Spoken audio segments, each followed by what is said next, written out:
Mon mari a ramené à la maison une photographie de la collection de produits de beauté à 4,000 $ dont j'avais rêvé pendant des années.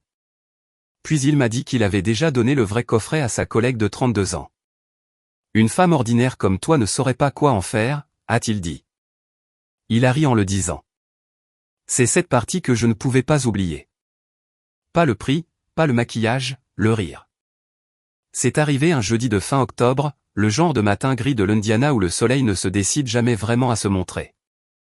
Mes genoux me faisaient mal depuis que j'étais sorti du lit, et je me tenais devant la planche à repasser dans notre cuisine, pressant le col de la chemise blanche de Marc pendant que mon café refroidissait à côté de l'évier. Il est descendu déjà irrité. Cette manche a encore un pli, a-t-il dit. J'ai regardé la chemise suspendue à la porte du placard. C'est là où ton coude se plie. Tu sais ce que je veux dire. Après 23 ans de mariage, je savais généralement ce que Marc voulait dire. La plupart du temps, cela signifiait qu'il voulait que quelque chose soit arrangé sans avoir à le demander poliment. Je m'appelle Linda Parker. J'avais 48 ans à l'époque et je travaillais comme responsable de bureau pour une entreprise familiale de CVC à Carmel, en Indiana. Je m'occupais de la paie, des appels de service, des garanties, de 3 techniciens qui ne remettaient jamais leur reçu à temps, et d'un propriétaire qui imprimait encore chaque courriel. À la maison, je m'occupais de presque tout le reste. Je planifiais les inspections de la chaudière, payais les factures, me souvenais des anniversaires, allais chercher les ordonnances pour ma mère et je notais quels aliments dérangeaient l'estomac de Marc avant ses voyages d'affaires. Je l'avais aidé pendant ses cours de MBA à Butler alors qu'Ethan était encore à l'école primaire. Plus tard, j'ai fait des heures supplémentaires pour aider à payer les frais de scolarité d'Ethan à Purdue. Rien de tout cela ne m'avait semblé être un sacrifice à l'époque. Cela ressemblait au mariage. Cependant, à un moment donné, Marc a commencé à traiter mes efforts comme un bruit de fond. Fiable, utile, facile à ignorer.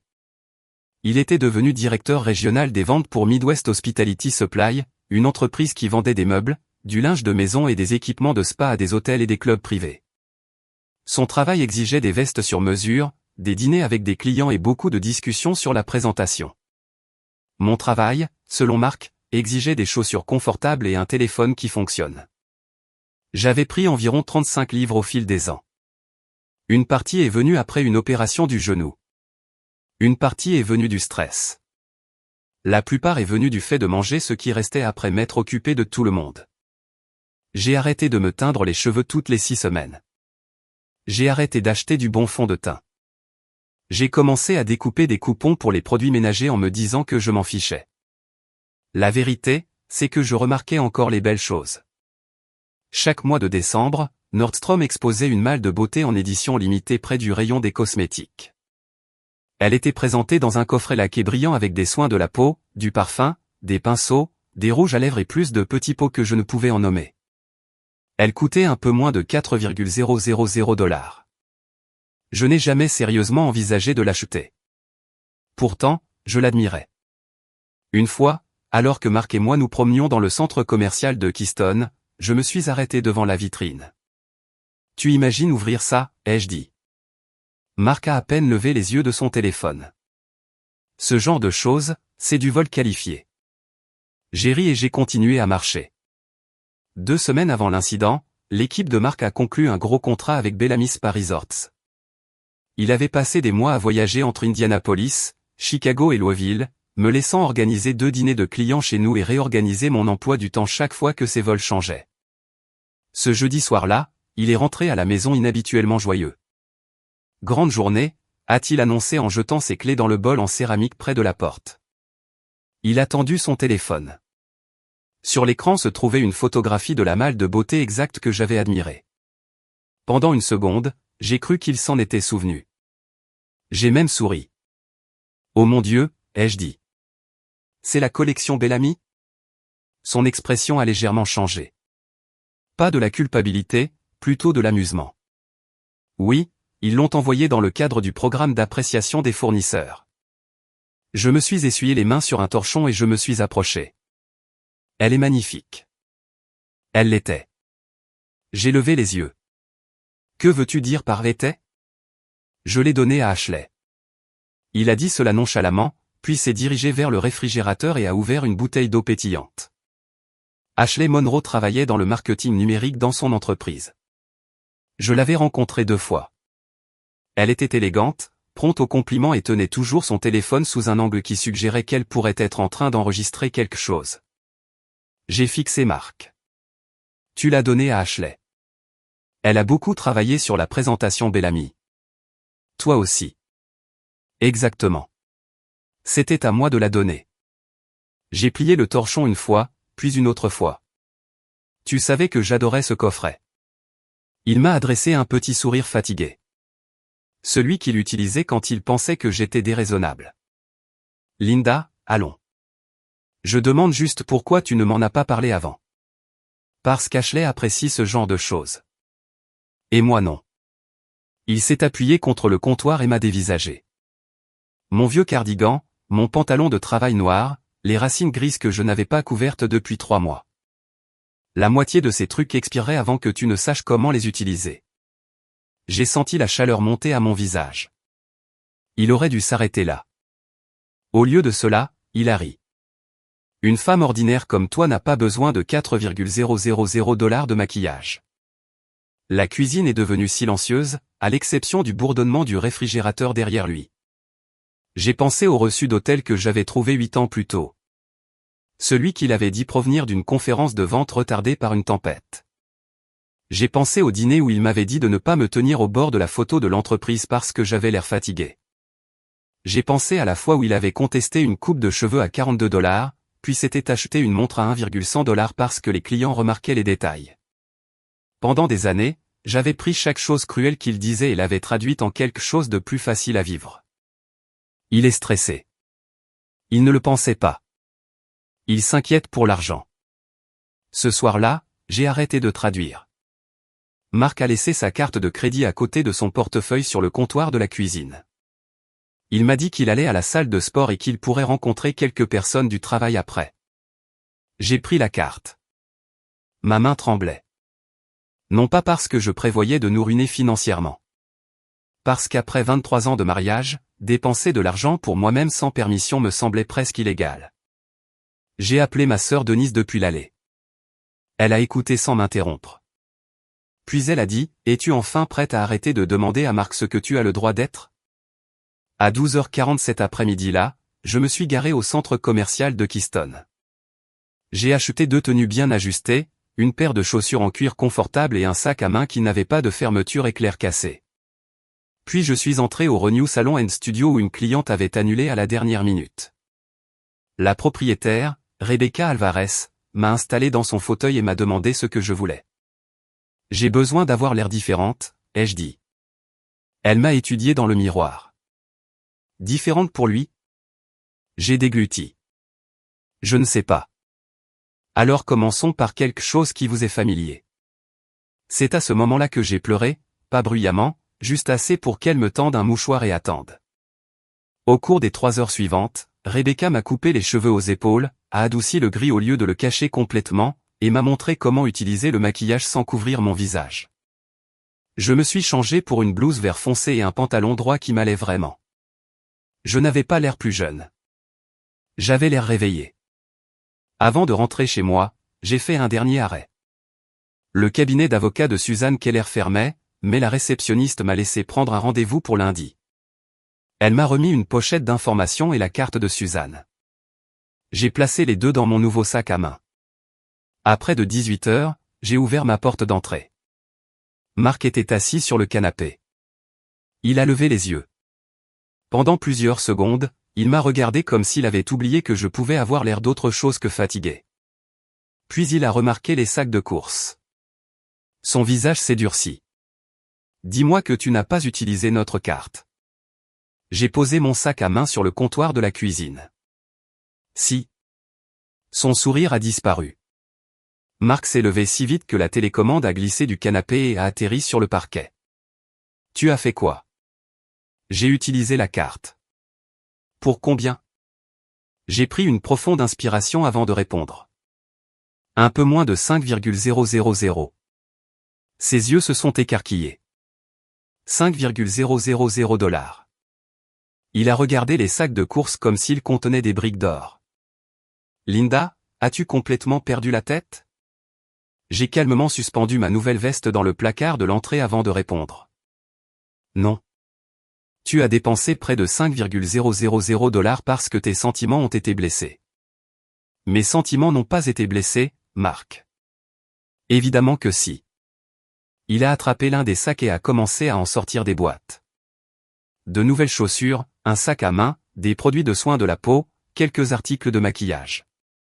Il a brandi le reçu comme une preuve dans un procès pour meurtre. 1,000 $ chez Nordstrom. C'était moins que ça. Ce n'est pas la question. Non, ai-je dit doucement. Ce n'est pas la question. Il a jeté le reçu sur l'îlot de la cuisine. Tout ça retourne demain. Non. Sa tête s'est tournée brusquement vers moi. Quoi? J'ai dit non. Tu n'as pas à décider de ça. Je l'ai déjà fait. Son visage est devenu rouge vif. Pendant des années, si Marc élevait la voix, je baissais automatiquement la mienne. Je pensais que cela maintenait la paix. Maintenant, je réalisais que tout ce que cela faisait vraiment, c'était de lui apprendre que plus fort gagnait toujours. Tu agis comme une adolescente gâtée. Et tu as offert un cadeau de 4,000 $ à une autre femme. C'était différent. Comment? Cela ne nous a rien coûté. Je l'ai regardé droit dans les yeux. Ni les 23 années de tout ce que j'ai fait pour cette famille. Pour la première fois depuis très longtemps, Marc n'avait pas de réponse immédiate. Non pas parce qu'il était d'accord, mais parce qu'il ne s'était jamais attendu à ce que je réponde. Il a finalement ricané.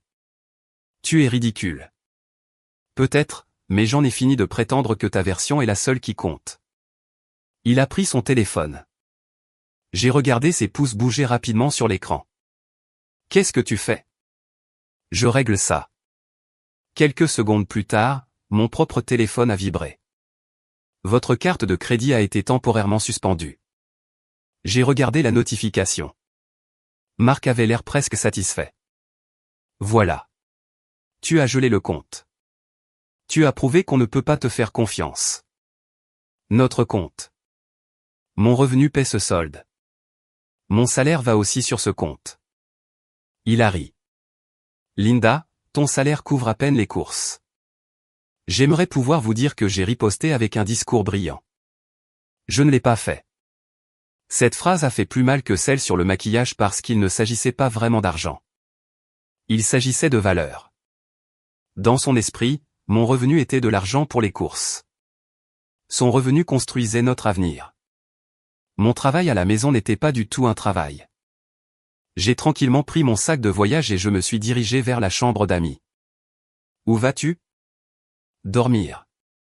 Tu me fais sérieusement la tête? Non. Je me suis retourné. Je m'accorde un peu de paix. J'ai fermé la porte avant qu'il ne puisse répondre. J'ai à peine dormi. Chaque fois que je m'assoupissais, je rejouais ce rire. Pas les mots, le rire. Il sonnait comme quelqu'un qui avait déjà décidé que vous n'aviez pas d'importance. Vers minuit, j'ai attrapé mon téléphone. Je ne cherchais rien en particulier. Je ne pouvais tout simplement pas dormir. Puis j'ai vu la nouvelle publication Instagram d'Ashley. Elle se tenait à côté de la malle de beauté. Le couvercle était ouvert. Les produits étaient étalés sur un comptoir de salle de bain en marbre. Sa légende disait, certaines personnes savent exactement comment une femme mérite d'être traitée. Mon estomac s'est noué. Puis j'ai remarqué autre chose. Marc avait aimé la publication. Il avait même laissé un petit emoji de coupe de champagne en dessous. J'ai fait des captures d'écran. Non pas parce que je pensais qu'elles aideraient légalement, mais parce que j'ai soudain réalisé que j'avais passé des années à douter de ma propre mémoire. Je n'allais plus faire ça. Le lendemain matin, Marc s'est comporté de manière étrangement joyeuse, comme si la dispute n'avait jamais eu lieu. Il a même ramené du café de Starbucks. Un caramel macchiato, a-t-il dit. Mon préféré. Il l'a posé sur le comptoir de la cuisine. J'ai réagi de manière excessive. Je l'ai regardé attentivement. Vraiment? J'étais frustré. Moi aussi. Il a souri. Passons simplement à autre chose. Passez à autre chose. C'était devenu sa solution préférée à chaque conversation inconfortable. Passer à autre chose. Oublier. Ne pas en faire tout un plat. J'ai failli accepter le café. Presque. Puis son téléphone s'est allumé. Ashley. Il l'a retourné si vite qu'il a failli le faire tomber du comptoir. J'ai fait semblant de ne pas remarquer. Il a fait semblant que rien ne s'était passé. Lundi matin, j'ai rencontré Suzanne Keller. Son bureau donnait sur une rue calme du centre-ville de Carmel. Pas de musique dramatique, pas de salle de conférence coûteuse, juste des étagères de livres, des diplômes encadrés et quelqu'un qui avait clairement passé des décennies à écouter avant de parler. Elle ne m'a pas demandé pourquoi je voulais me venger. Elle a posé des questions pratiques. Depuis combien de temps êtes-vous marié? 23 ans. Des enfants? Un fils, 25 ans. Hypothèque? Oui. Compte de retraite? Je ne connais pas vraiment tous les détails. Elle a levé les yeux. Qui gère vos investissements? Marc. Tous? Je m'occupe des factures du ménage. Il s'occupe de la retraite. Suzanne a hoché la tête pensivement. Cet arrangement n'est pas inhabituel. Puis elle a posé la question qui m'est restée en tête pendant des semaines. Linda, si vous deviez faire les courses demain sans Marc, pourriez-vous? Oui. Si vous deviez prendre votre retraite sans comprendre vos finances. Je ne pouvais pas répondre parce que je ne savais honnêtement pas. Pour la première fois, j'ai compris quelque chose de terrifiant. Je connaissais le prix du lait, les impôts fonciers, la facture d'électricité, mais je n'aurais pas pu vous dire combien d'argent nous avions réellement. Suzanne n'a pas critiqué. Elle m'a simplement tendu un bloc-notes jaune. J'aimerais que vous commenciez à rassembler des documents. Elle a énuméré les déclarations de revenus, les relevés de retraite, les relevés de carte de crédit, les relevés bancaires, les informations sur les bonus, les documents hypothécaires. Puis elle m'a regardé directement. Ne menacez pas votre mari. Ne videz pas les comptes. Ne détruisez rien. Contentez-vous de collecter des informations. J'ai hoché la tête. Elle a souri gentiment. Vous seriez surprise de voir combien de cas deviennent clairs une fois que les documents commencent à parler. Cet après-midi-là, je suis rentré tôt à la maison. Marc n'était pas là. Je me suis assise devant l'ordinateur de bureau que nous utilisions tous les deux pour imprimer les itinéraires de voyage et les formulaires fiscaux. Je ne cherchais pas une liaison. Je cherchais Bellamy, la société de spa de luxe. Marc m'avait une fois montré un courriel sur le programme d'appréciation. Peut-être l'avais-je imaginé. Peut-être pas. J'ai cherché dans le dossier de l'entreprise. Un courriel est apparu, puis un autre. Puis un document a attiré mon attention. Reconnaissance d'appréciation du foyer Bellamy. Je l'ai ouvert. La lettre expliquait que Bellamy voulait reconnaître les familles dont le soutien a rendu le projet possible. Les employés pouvaient nommer un foyer bénéficiaire. Vers le bas, j'ai arrêté de respirer.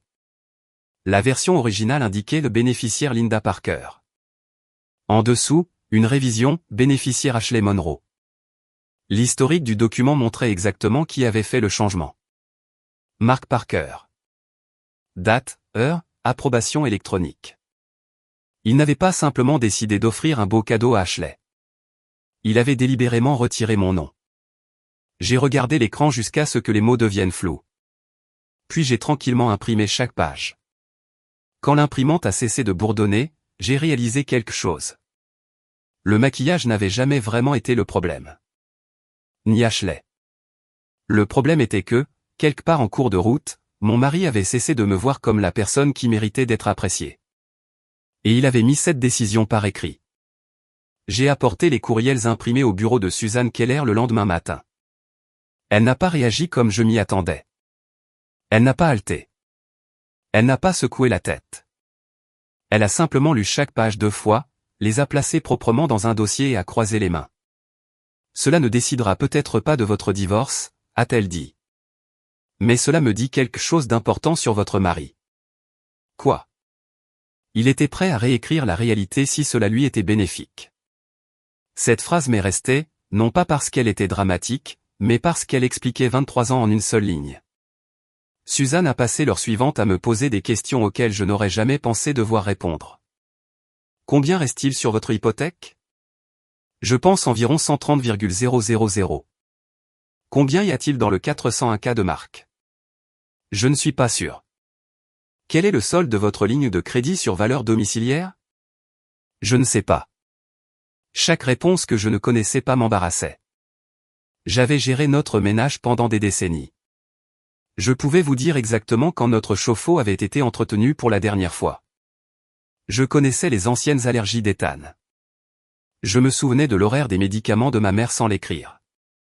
Mais je ne pouvais pas vous dire combien d'argent mon mari avait économisé pour la retraite. Suzanne a dû voir la honte sur mon visage. Linda, dit-elle doucement, cela arrive plus souvent que vous ne le pensez. Je me sens stupide. Non, elle a secoué la tête. Vous avez fait confiance à quelqu'un que vous avez épousé. Ce n'est pas stupide. Puis elle s'est penchée en avant. Mais à partir d'aujourd'hui, la confiance doit être étayée par des faits. Marc a compris que quelque chose avait changé. Peut-être parce que j'avais arrêté de lui demander où il était allé. Peut-être parce que je n'essayais plus de faire la conversation pendant le dîner. Ou peut-être que les gens comme Marc remarquent simplement quand ils arrêtent de contrôler la température émotionnelle de la maison. 3 jours plus tard, je me suis connecté à notre banque en ligne, où j'ai essayé. Mon mot de passe ne fonctionnait plus. Je l'ai réinitialisé en utilisant l'adresse électronique de récupération associée à mon compte. Quand j'ai finalement réussi à entrer, j'ai remarqué quelque chose immédiatement. 18,000 $ avaient disparu de notre compte d'épargne joint. J'ai appelé Marc. Qu'est-il arrivé à l'argent? Je l'ai déplacé. Pourquoi? Pour le protéger. De qui? De toi. J'ai ri. Non pas parce que c'était drôle, mais parce que je ne pouvais pas croire que j'entendais cela. Tu protèges nos économies de ta femme. De quelqu'un qui dépense de manière irrationnelle. C'était une seule virée shopping. C'était près de 5,000 $. Et le cadeau Bellamy? Silence. Puis il a changé de sujet. Si tu prévois quelque chose de stupide, je m'assure que tu ne nous mettes pas en faillite. J'ai regardé par la fenêtre de mon bureau vers le parking des employés. Pour la première fois depuis le début de tout cela, j'ai ressenti une vraie peur, pas de la colère, de la peur. J'avais 48 ans. Mes genoux me faisaient mal presque tous les matins. Ma mère avait encore besoin d'aide pour ses rendez-vous. Je gagnais un salaire décent, mais pas assez pour recommencer à zéro comme si de rien n'était. Et si Marc vidait tous les comptes? Et si je ne pouvais pas me payer un avocat? Et si je perdais la maison? Cet après-midi-là, pendant près d'1 heure, je me suis presque convaincu de m'excuser. Non pas parce que je pensais qu'il avait raison, mais parce que recommencer à zéro semblait terrifiant. Suzanne a arrêté cette spirale avant qu'elle n'aille trop loin. Elle a demandé une protection financière temporaire par le biais du tribunal. Elle a tout expliqué en langage clair. Aucun juge n'aime qu'un conjoint déplace de l'argent après qu'un divorce devient probable. Donc, il ne peut pas tout vider. Il peut essayer, et les juges ont tendance à le remarquer. Pour la première fois de la semaine, j'ai dormi près de 6 heures. La partie la plus difficile n'était pas Marc. C'était Ethan. Marc l'a appelé avant moi. Je l'ai découvert quand mon téléphone a sonné samedi matin. Maman. Salut, mon chéri. Il a hésité. Papa m'a dit que tu avais dépensé près de 5,000 $ parce qu'il a offert un cadeau d'affaires à quelqu'un au travail. J'ai fermé les yeux. T'a-t-il dit autre chose? Il a dit que vous parliez de divorce. Oui. Il y eut un autre long silence. Finalement, Ethan a soupiré. Je sais que papa dit parfois des choses insensibles. Parfois, oui. Mais mettre fin à un mariage de 23 ans pour du maquillage. Voilà. L'histoire que Marc voulait que tout le monde croie. Je me suis assise sur le bord de mon lit. Il ne s'agit pas de maquillage. Je sais. Vraiment? Une autre pause. Maman, est-ce que papa t'a frappé? Non. Est-ce qu'il t'a menacé? Non. Alors peut-être une thérapie. Ethan. Je l'ai interrompu doucement. As-tu déjà vu quelqu'un disparaître lentement?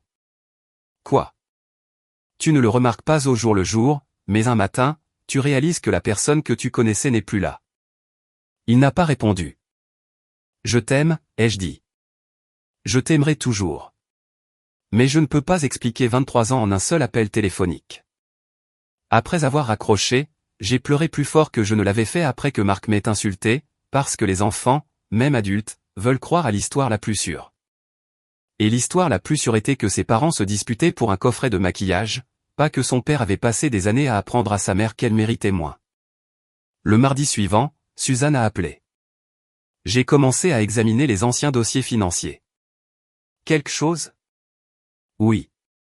Il y a des notes de frais récurrentes datant d'environ 8 ans. Mon estomac s'est noué. 8 ans. Exactement au moment où ma mère subissait une chimiothérapie. Exactement au moment où Marc voyageait presque chaque semaine. Suzanne a continué. Plusieurs séjours à l'hôtel, des achats de bijoux, des frais de restaurant, tous codés comme développement client. J'ai fermé la porte de mon bureau. Reconnaissez-vous les dates? Je crois que oui. Cette nuit-là, j'ai fouillé dans de vieilles boîtes de rangement au sous-sol. Des dossiers fiscaux, des manuels d'instruction, des décorations de Noël. Finalement, à l'intérieur d'un classeur accordéon délavé, je l'ai trouvé. Le reçu de l'hôtel, celui que j'avais découvert des années auparavant. Je me souvenais de m'être tenu dans ce même sous-sol pendant que Marc expliquait tout. L'autoroute a fermé. Tout le monde est resté pour la nuit. N'en fais pas toute une histoire. À l'époque, je voulais le croire. Ethan venait de commencer à postuler à Purdue. Maman avait perdu ses cheveux à cause de la chimiothérapie. Je ne pouvais pas survivre à une autre crise. Alors, j'ai choisi la paix au lieu de la vérité. Maintenant, les dates correspondaient presque parfaitement au dossier de Suzanne. Les mêmes restaurants, la même ville, les mêmes descriptions de dépenses. Ce n'était pas la preuve d'une liaison, mais c'était la preuve d'un schéma. Ce soir-là, mon téléphone a vibré. Numéro inconnu. J'ai failli l'ignorer. Au lieu de cela, j'ai répondu. Linda? Oui, c'est Ashley. Chaque muscle de mon corps s'est tendu. Je sais que vous ne voulez probablement pas de mes nouvelles. Vous avez raison. Je le mérite. Elle semblait nerveuse, pas sur la défensive. Je dois vous dire quelque chose. Je ne pense pas qu'il y ait quoi que ce soit dont nous devions discuter. Si. Elle a pris une profonde inspiration. Marc m'a menti. Je n'ai rien dit. Il m'a dit que vous détestiez le maquillage. Il a dit que votre mariage était pratiquement terminé depuis des années. Il a dit que vous restiez ensemble pour des raisons financières. J'ai ri amèrement. Ça me semble familier. J'ai trouvé quelque chose hier. Quoi? Une photo d'une ancienne fête de Noël de l'entreprise avec Marc et une autre femme. Nathalie Brox.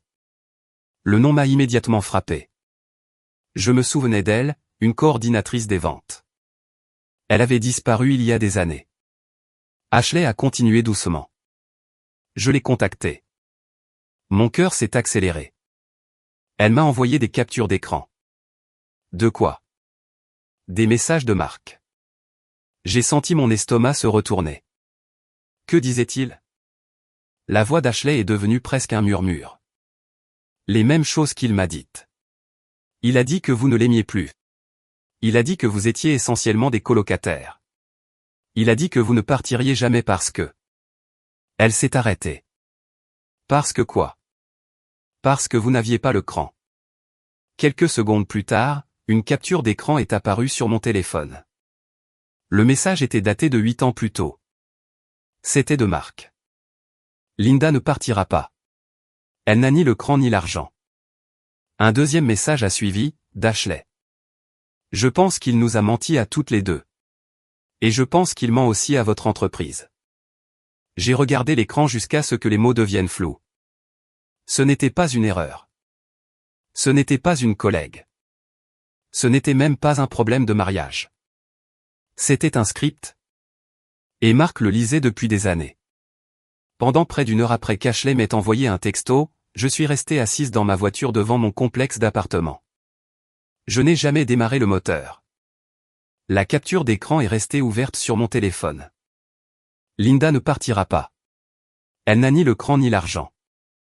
8 ans. Il avait écrit ça il y a 8 ans. Ce qui était étrange, c'est que je ne pleurais plus. J'étais embarrassé. Non pas parce que Marc avait menti, mais parce qu'il avait eu raison. Pendant des années, j'avais vraiment cru que je ne pouvais pas m'en sortir sans lui. Cette prise de conscience a fait plus mal que les messages. Ashley a suggéré de se rencontrer dans un lieu public. J'ai failli supprimer son texto. Au lieu de cela, nous avons convenu de nous retrouver samedi matin au Panera Bread près de Castleton. Elle était déjà là quand je suis entré. Pas de vêtements de marque. Pas de maquillage parfait. Juste un jean, un pull et un gobelet en papier de café qu'elle touchait à peine. Elle avait l'air nerveuse. Je suis resté debout. Vous avez 10 minutes. Je le mérite. Probablement. Elle a hoché la tête. Je savais qu'il était marié. Je supposais que vous le saviez, mais il m'a dit. Elle a hésité. Il a dit que vous étiez essentiellement des colocataires. Je n'ai pas répondu. Il a dit que vous aviez cessé de vous soucier il y a des années. Il a dit que vous ne restiez que parce que c'était financièrement pratique. J'ai failli rire. Financièrement pratique. J'avais passé 23 ans à étirer les budgets d'épicerie, à retarder les soins dentaires et à reporter le remplacement de ma voiture pour que Marc puisse construire sa carrière. Pratique n'était pas exactement le mot que j'aurais choisi. Ashley a fouillé dans son sac à main. J'ai apporté mon téléphone. J'ai pensé qu'il y a des choses que vous devriez voir. Elle me l'a tendu. Message après message. Marc se plaignait que j'avais baissé les bras. Il prétendait que je passais mes soirées à regarder la télévision pendant qu'il portait la famille. Il a dit à Ashley qu'il avait payé les études d'Ethan presque tout seul. Il se plaignait de devoir conduire ma mère à ses rendez-vous de chimiothérapie parce que cela lui volait ses week-ends. Le dernier message m'a retourné l'estomac. Linda ne me remarque même plus. J'ai tranquillement rendu le téléphone. C'est intéressant. Quoi? Il ne s'est jamais plaint de ces choses à moi. Ashley avait l'air confuse. Il ne l'a pas fait? Non, il s'attendait à ce que je continue à les faire. Elle a baissé les yeux sur son café. Je sais que vous me détestez probablement. Je ne vous connais pas assez bien pour vous détester. Elle a fait un petit sourire triste. Je n'essayais pas de voler votre mari. Vous avez quand même accepté des cadeaux chers. Je l'ai fait. Et c'était mal. Elle n'a pas discuté. Je l'ai cru. Moi aussi. Ces mots nous ont surprises toutes les deux parce qu'ils étaient vrais. Nous avions cru à des versions différentes du même homme. Ashley a pris une autre lente respiration. Il y a plus. J'ai attendu. Il m'a demandé de soumettre des notes de frais. Quel genre? Dîner, hôtel, divertissement client. Étaient-elles légitimes? Certaines l'étaient. Et d'autres? Elle a détourné le regard. Je ne pense pas. Elle a expliqué que Marc lui disait souvent de facturer des dîners personnels sur le compte Bellamy. Il avait toujours une raison. Ce sera réglé plus tard. Le client nous a rejoints pour le dessert. C'est comme ça que les ventes fonctionnent. Ashley a admis qu'elle ne l'avait jamais remis en question jusqu'à ce que le service de conformité de Bellamy envoie un courriel à toutes les personnes impliquées dans le compte. Puis elle a commencé à comparer les reçus, les dates, les lieux, les séjours à l'hôtel. Plus rien ne correspondait. Il m'a dit de ne pas m'inquiéter. Et l'avez-vous fait? Au début. Elle a de nouveau fouillé dans son sac à main. Cette fois, elle m'a tendu une petite clé USB. Il y a des copies. Je l'ai regardée sans la toucher. Je ne veux rien d'obtenu illégalement. Ce sont mes notes de frais, mes courriels, mes approbations. Mon avocat a dit que je pouvais garder des copies. Cette réponse m'a impressionné. Elle avait déjà parlé à un avocat. Peut-être réalisait-elle enfin que Marc n'allait pas la protéger non plus. J'ai glissé la clé USB dans mon sac à main. Je vais donner ça à Suzanne. C'est pour ça que je l'ai apporté. Marc a somehow découvert que nous nous étions rencontrés. Je ne sais toujours pas comment. Peut-être qu'Ashley le lui a dit. Peut-être que quelqu'un de Panra nous a reconnus. Peut-être qu'il a simplement deviné. Il attendait dans notre allée quand je suis rentré à la maison. Ses bras étaient croisés. Qu'est-ce qu'Ashley t'a dit? J'ai déverrouillé la porte d'entrée. Nous avons pris un café. Vous avez parlé dans mon dos. Je me suis arrêté. Dans ton dos? Il s'est approché. Elle essaie de se sauver. Peut-être. Et tu es assez stupide pour la croire. Je l'ai regardé attentivement. Tu as dit ça de 2 femmes maintenant. Son expression a changé. Juste pour une fraction de seconde. Assez. Qui d'autre? A-t-il demandé. Dis-le-moi.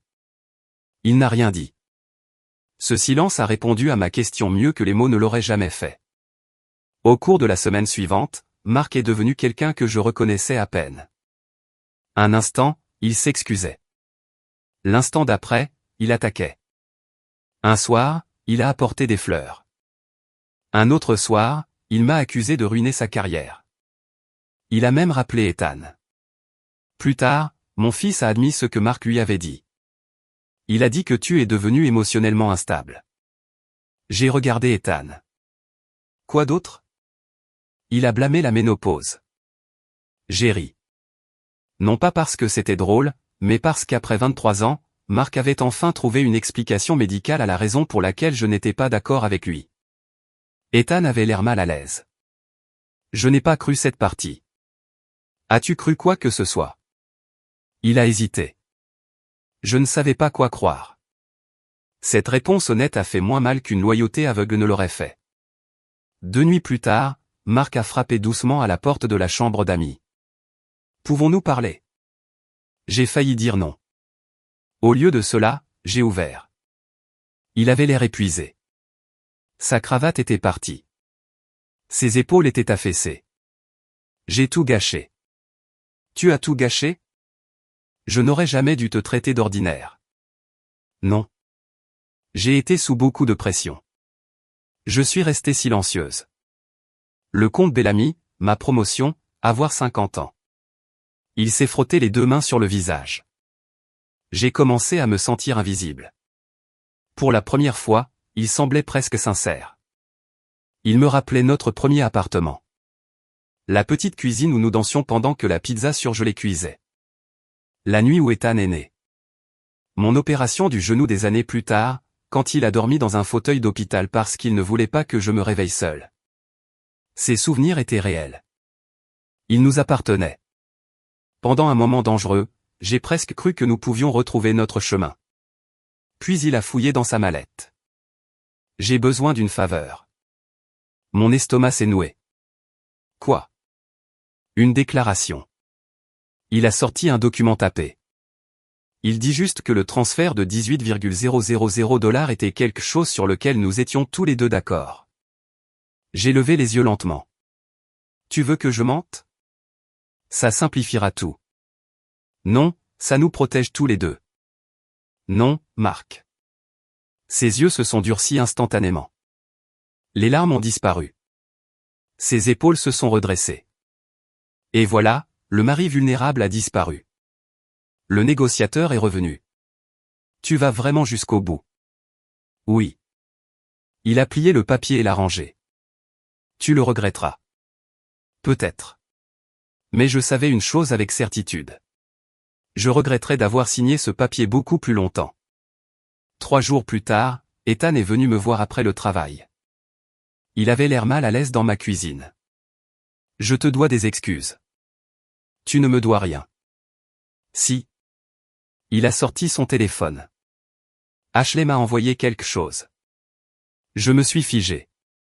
Elle m'a envoyé l'approbation originale de Bellamy. Il a dégluti. Et le message de papa disant que tu ne partirais jamais parce que tu n'avais pas l'argent. Il avait l'air honteux. Je voulais le croire. Je sais. Je ne voulais pas que mon enfance change. J'ai tendu la main sur la table et j'ai serré la sienne. Ça n'a pas à changer.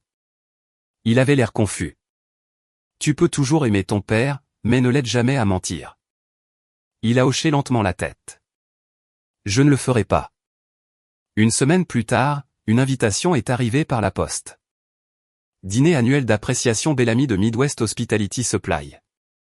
Lieu, le Conrad, Indianapolis. Invité, Linda Parker. Mark m'avait dit que les conjoints n'étaient pas invités. Il avait menti. Encore une fois. Le même après-midi, Suzanne a appelé. Vous devriez y assister. Je ne veux pas de scène. Alors n'en créez pas. Et si Mark en fait une? Suzanne a fait une pause. Linda, parfois, la chose la plus forte que vous puissiez faire est de vous présenter tranquillement. J'ai regardé l'invitation une dernière fois. Pendant des années, j'étais entrée à ces événements d'entreprise en tant que femme de quelqu'un. Cette fois, j'entrerai en tant que moi-même. La veille du dîner, Mark a reçu un courriel de la conformité de l'entreprise demandant une réunion immédiate concernant le compte Bellamy et plusieurs notes de frais. Il a fait irruption dans la cuisine en tenant son téléphone. « Qu'est-ce que tu leur as envoyé ?» J'ai levé les yeux de mon thé. Rien. C'était la vérité. Je n'avais envoyé aucun document. Ashley l'avait fait. Et pour la première fois depuis que je l'avais rencontré, Mark a compris quelque chose. Aucune des femmes qu'il avait manipulées ne le protégeait plus. Le dîner d'appréciation Bellamy a eu lieu au Conrad Indianapolis un vendredi soir glacial de début décembre. J'ai failli ne pas y aller. J'ai changé de tenue 3 fois. La robe vert foncé que Rebecca m'avait aidé à choisir me semblait soudain trop élégante. La bleu marine semblait trop simple. Puis je me suis moqué de moi-même. Quelques mois plus tôt, je me serais inquiété d'avoir l'air trop vieille. Maintenant, je m'inquiétais d'avoir l'air d'en faire trop. Rebecca m'avait donné un conseil avant que je parte. Entrez comme si vous étiez à votre place. Je ne le suis pas. Elle a souri. Vous avez organisé des dîners de clients. Vous avez fait des valises. Vous avez répondu à des appels tardifs d'hôtel quand Mark oubliait ses médicaments. Vous êtes absolument à votre place. J'ai emporté ces mots avec moi tout le chemin de Carmel au centre-ville d'Indianapolis. Mes genoux se plaignaient alors que je traversais le parking en direction de l'hôtel. L'air froid aggravait la douleur. Pendant une brève seconde, j'ai envisagé de faire demi-tour, de rentrer à la maison, de faire de la soupe, de regarder la télévision, de prétendre que rien de tout cela ne s'était produit. Cela aurait été plus facile, mais la facilité m'avait coûté 23 ans. J'ai continué à marcher. La salle de bal scintillait de lumière de Noël et de poinsettias blancs. Les dirigeants de Bellamy se tenaient près de l'entrée, saluant les employés et leurs familles. Un des anciens managers de Mark m'a repéré le premier. Linda. Je me suis retourné. C'était Steve Reynolds. Il avait pris sa retraite 2 ans plus tôt. Son visage s'est illuminé. Eh bien, regardez-vous. J'ai ri nerveusement. C'est juste une coupe de cheveux. Non. Il a souri chaleureusement. Vous avez l'air heureuse. Personne ne m'avait jamais fait un tel compliment auparavant. Pas plus jolie, pas plus jeune, plus heureuse. D'une certaine manière, cela signifiait plus. Mark m'a vu quelques instants plus tard. J'ai regardé son sourire disparaître avant qu'il ne parvienne à le remplacer par un autre pour les personnes qui se tenaient à proximité. Il s'est approché. Je ne m'attendais pas à te voir. J'ai été invité. Ses yeux se sont dirigés vers la table d'inscription. Tu as vérifié? J'ai lu l'invitation. Il a baissé la voix. Ce n'est pas l'endroit. Pourquoi? Nos problèmes. Je suis d'accord. Son expression s'est durcie. Pour la première fois depuis notre rencontre, j'ai réalisé quelque chose. Mark n'était pas embarrassé par ce qu'il avait fait. Il était embarrassé que les gens puissent le découvrir. Ce sont 2 choses très différentes. Le dîner a commencé par des discours sur le travail d'équipe, les partenariats et une autre année réussie. J'ai écouté poliment. Quand le dessert est arrivé, la vice-présidente de Bellamy est montée sur scène. Elle a remercié les employés, puis elle a remercié les familles. J'aimerais également reconnaître les conjoints et les proches qui ont soutenu notre équipe pendant des mois de voyage. Plusieurs photographies sont apparues sur le grand écran. Des employés, des enfants, des dîners de fête, des bureaux à domicile. Puis une autre diapositive est apparue. Une photo de la malle de beauté de luxe. La dirigeante de Bellamy a souri. Ce cadeau d'appréciation spéciale a été conçu pour honorer un membre de la famille dont le soutien en coulisses a rendu le projet possible. Mon cœur s'est accéléré. Elle a continué, nos dossiers indiquent que la bénéficiaire est Ashley Monroe. Une expression perplexe a traversé son visage. Je pensais. Elle a regardé l'un des responsables de la conformité assis à proximité. Il s'est levé tranquillement, s'est approché, a murmuré quelque chose. La pièce est devenue étrangement silencieuse. La vice-présidente s'est reprise avec grâce. Nous reviendrons sur cette présentation plus tard. Elle est passée à autre chose. La plupart des invités n'y ont probablement pas beaucoup pensé. J'ai remarqué que Marc serrait son verre d'aussi fort que ses jointures étaient devenues blanches. Après le dîner, les gens se sont rassemblés en petits groupes. Je parlais avec Steve et sa femme quand une femme portant un badge Bellamy s'est approchée de moi. Madame Parker. Oui. Je suis désolé de vous interrompre. Elle a souri professionnellement. Pourriez-vous venir ici un instant? Marc est immédiatement apparu. Je peux répondre à toutes les questions que vous avez. Le directeur de la conformité l'a regardé. J'aimerais en fait entendre Madame Parker. Nous nous sommes éloignés de quelques pas, pas dans une autre pièce, pas sur une scène, juste dans un coin plus calme de la salle de bal. Madame Parker, a demandé doucement la femme. Votre mari vous a-t-il dit que vous aviez été nominé pour recevoir la collection d'appréciation Bellamy? Non. L'avez-vous refusé? Non. Elle a hoché la tête une fois. Merci. C'était tout. Pas d'accusation, pas de confrontation dramatique, juste 2 questions simples et 2 réponses véridiques. De l'autre côté de la pièce, Ashley parlait avec un autre employé. Elle a remarqué la conversation et s'est lentement approchée. Marc est arrivé le premier. Ashley, dit-il sèchement. Dis-leur qu'il y a eu une certaine confusion.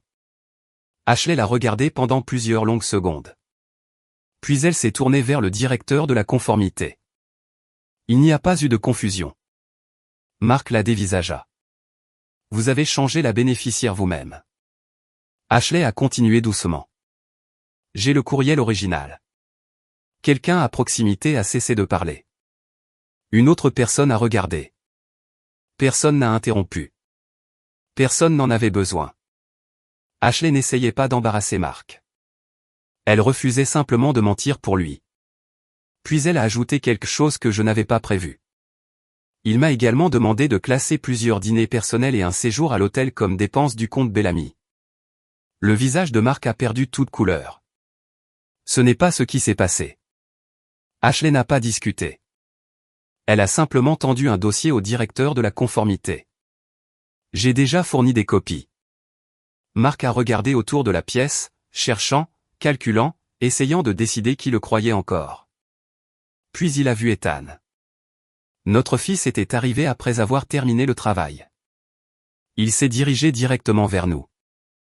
Ethan, a dit Marc rapidement. Dis-leur que ta mère exagère tout ça. Ethan a regardé son père, puis moi. Il a pris une profonde inspiration. Je ne peux pas faire ça. Marc a cligné des yeux. Quoi? J'ai vu les courriels, papa.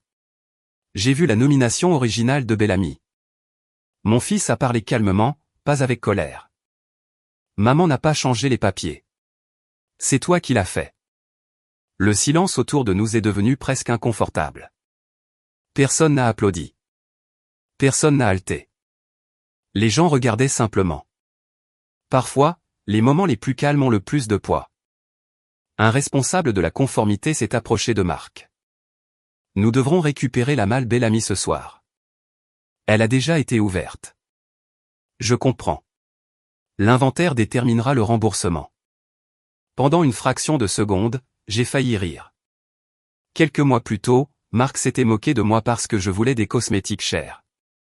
Maintenant, il discutait de rouge à lèvres usagé et de crème hydratante ouverte avec un auditeur d'entreprise. La vie a un drôle de sens de l'humour. La soirée s'est officiellement terminée environ 20 minutes plus tard. Les invités ont lentement commencé à partir. Je mettais mon manteau quand Marc m'a rattrapé près des ascenseurs. Sa confiance avait disparu. Linda. Je me suis arrêté. Nous devons parler. Je ne pense pas. Ma carrière. Sa voix s'est brisée. Il parle de me suspendre. J'ai attendu. Ashley a tout gâché. J'ai secoué la tête. Non, c'est toi. Il s'est frotté les deux mains sur le visage. Ça ne devait pas aller aussi loin. J'ai fouillé dans mon sac à main. Pendant un étrange moment, je me suis souvenu de m'être tenu dans ce même parking de centre commercial des mois plus tôt, terrifié à l'idée de dépenser de l'argent pour moi-même. Cela semblait être une autre vie. Je lui ai tendu une grande enveloppe. Il a froncé les sourcils. Qu'est-ce que c'est? Tu le découvriras. Il l'a ouverte. Ses épaules se sont affaissées. Papier de divorce. Il a regardé la première page sans parler. Finalement, il a murmuré. 23 ans. Oui. Ça ne compte pour rien. Si. J'ai hoché la tête. C'est pourquoi je suis resté à travers des centaines de moments plus petits avant celui-ci. Ses yeux se sont remplis de larmes. Je vais démissionner. J'irai en thérapie. Je t'achèterai une autre collection de beauté. Voilà. Même maintenant, il pensait encore qu'il s'agissait de remplacer un objet. Je l'ai regardé avec plus de tristesse que de colère. Je n'ai jamais eu besoin de 4,000 $ de maquillage. Il a attendu. J'avais besoin d'un mari qui n'aimait pas me faire sentir petite. Les portes de l'ascenseur se sont ouvertes derrière moi. Je suis entré. Juste avant qu'elle ne se ferme, Marc a appelé une dernière fois. Tu regretteras de recommencer à ton âge. Les portes se sont refermées. Alors que l'ascenseur descendait, mes mains se sont mises à trembler. Parce que si j'étais honnête, c'était exactement ce qui me faisait le plus peur.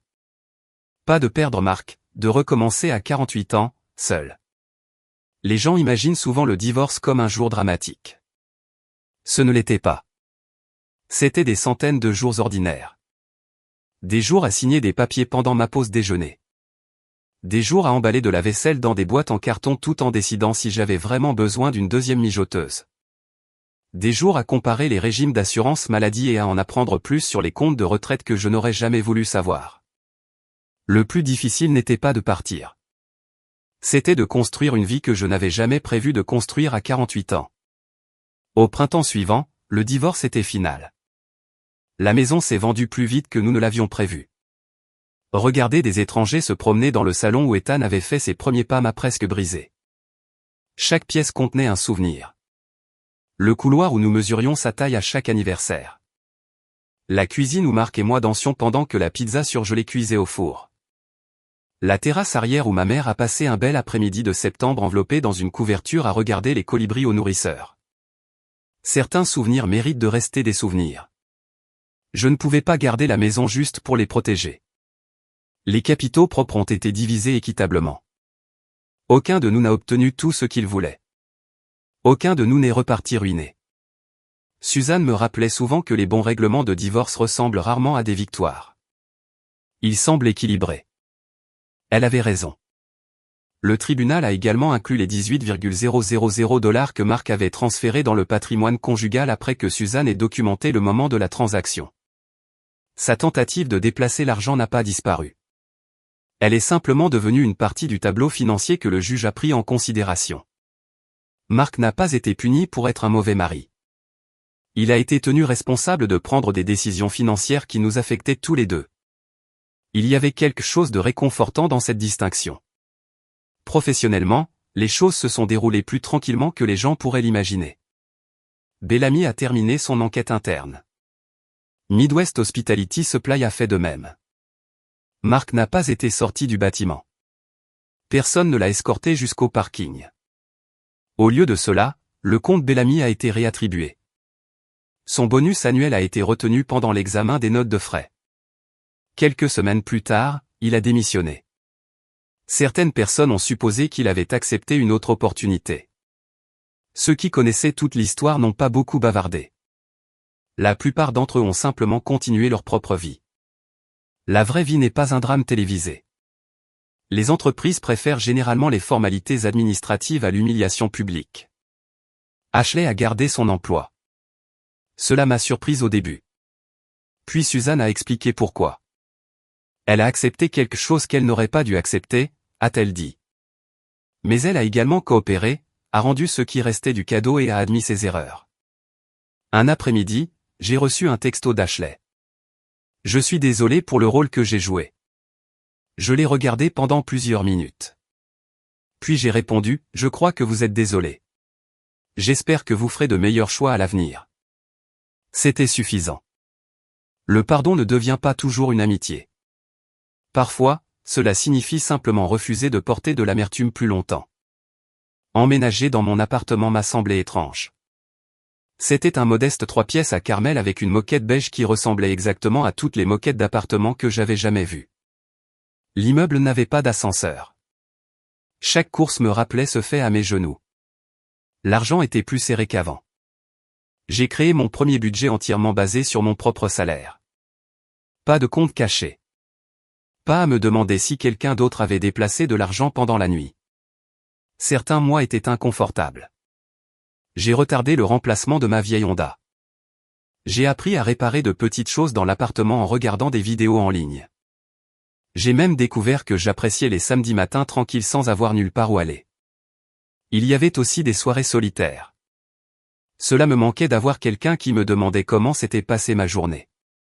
Parfois, même Marc me manquait, pas l'homme qu'il était devenu, mais le jeune mari qui avait autrefois dansé avec moi dans une petite cuisine d'appartement avant que l'un de nous n'ait assez d'argent pour se soucier des apparences.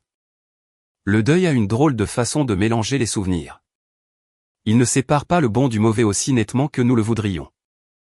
Ethan a commencé à me rendre visite presque tous les dimanches. Les premières semaines semblaient maladroites. Il apportait du café et des beignets. Nous parlions des travaux routiers, de la météo, du football, de presque tout sauf du divorce. Puis un après-midi, alors qu'il m'aidait à monter une étagère, il a finalement posé le tournevis. Maman. Oui. Je suis toujours en colère. Je sais. Pas contre toi. Il a regardé le sol. Contre moi-même. Je n'ai pas interrompu. J'attendais toujours que papa fasse quelque chose d'évidemment terrible. Il a dégluti. Je pensais que s'il ne criait pas ou ne frappait personne, peut-être que les choses n'étaient pas si mauvaises. Je comprenais exactement ce qu'il voulait dire. Quand on est élevé au sein d'un certain type de mariage, la normalité devient difficile à mesurer. Je me suis approché et je l'ai serré dans mes bras. Tu n'as pas à passer le reste de ta vie à t'excuser. Je sais. J'aurais juste aimé le voir plus tôt. Moi aussi. Nous sommes restés là un moment sans parler. Puis j'ai souri. Maintenant, aide-moi à comprendre pourquoi cette étagère a 3 vis en trop. Il a ri. Je me demandais quand tu le remarquerais. C'était la première fois que nous rions ensemble depuis des mois. Ça faisait du bien. Environ 6 mois après le divorce, Rebecca m'a demandé si je voulais l'aider pour un atelier du samedi dans son salon. Elle avait commencé à proposer des sessions à bas prix pour les femmes retournant au travail après une maladie, des soins à un proche, la retraite ou un divorce. Je n'ai pas besoin de quelqu'un pour enseigner le maquillage, m'a-t-elle dit. J'ai besoin de quelqu'un qui sait comment organiser les gens. Les responsables de bureau ne cessent jamais vraiment d'être des responsables de bureau. Donc, une fois par mois, je m'occupais des inscriptions, je répondais au téléphone, j'organisais les rafraîchissements et je m'assurais que tout le monde reparte avec des cartes de rendez-vous au lieu de confusion. Un samedi, une femme nommée Carole était assise devant le miroir en tenant un rouge à lèvres. Elle devait avoir la fin de la soixantaine. Elle m'a regardé et a souri nerveusement. Puis-je vous demander quelque chose? Bien sûr. Est-ce que ça va me rajeunir? J'ai regardé son reflet. Puis j'ai aperçu le mien. Le gris autour de mes tempes avait recommencé à se voir. J'avais repris quelques kilos. Mes genoux me rappelaient encore chaque matin que je n'avais plus 30 ans. Je n'étais pas la femme soignée qui avait franchi ma porte d'entrée avec des sacs de courses des mois plus tôt. J'étais simplement moi. Et pour la première fois depuis des années, cela me semblait suffisant. J'ai souri à Carole. Non. Elle a ri. Je m'en doutais. Mais ça pourrait vous rappeler que vous êtes toujours là. Elle s'est regardée à nouveau dans le miroir. Puis elle a acheté le rouge à lèvres, non pas parce qu'elle s'attendait à ce qu'il efface les années, mais parce qu'elle avait décidé que les années valaient la peine d'être vécues. Les gens me demandent encore si j'ai divorcé de Marc parce qu'il a offert une collection de beauté coûteuse à une autre femme. La réponse est non. Le maquillage n'a jamais été la véritable histoire. Il a simplement révélé quelque chose que j'avais passé des années à refuser de voir. Marc croyait que certaines femmes existaient pour impressionner. D'autres existaient pour le soutenir tranquillement sans demander de reconnaissance. Pendant trop longtemps, j'ai accepté d'être la seconde sorte. L'après-midi où je suis allé au centre commercial, je pensais acheter des vêtements, une coupe de cheveux et un peu de confiance. En y repensant, je comprends que j'ai acheté quelque chose de bien plus précieux, 5 heures ininterrompues pendant lesquelles j'ai pris des décisions sans demander la permission de quelqu'un d'autre. Tout le reste est venu après cela. Si vous êtes déjà resté dans une relation parce que partir vous semblait plus effrayant que d'être malheureuse, sachez que vous n'êtes pas seul. Parfois, le plus petit moment révèle la vérité que vous essayez de ne pas voir depuis des années. Merci d'avoir passé ce temps avec moi.